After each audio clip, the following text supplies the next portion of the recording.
Hey there, we're gonna make enchilada sauce today. It's homemade, it's made with stuff from your pantry that you probably already have, and it's really simple and it tastes better than the stuff you buy in the store. I mean, that's it, that's the best thing about it. So let's get started.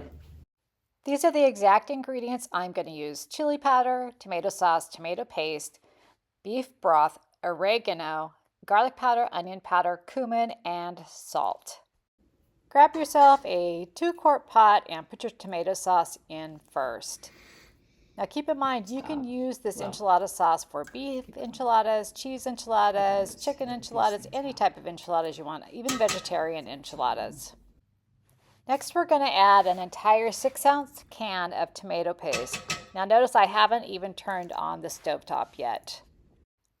It sure doesn't look like much yet, but it's going to be good.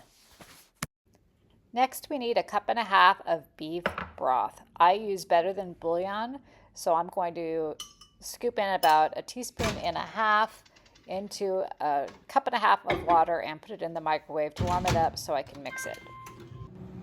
After we add the beef broth, we can start adding our dry ingredients. We're going to need 1/2 teaspoon of salt. Next, we're going to add 1/4 teaspoon of oregano, 1/4 teaspoon of cumin, 1/4 teaspoon of garlic powder, 1/4 teaspoon of onion powder. I'm going to add 1 teaspoon of chili powder, but you could definitely add more if your family likes things a little more spicy. That's all the ingredients, and now we are going to turn on the burner and bring it to a boil. Stir occasionally as it's coming to a boil so that you can make sure that you don't let it burn. Once your sauce starts to boil, you can turn down the temperature and let it simmer for 10 minutes. Stir occasionally as well. Now that this has been simmering for 10 minutes, I'm just going to stir it up and then turn off the burner and set it aside.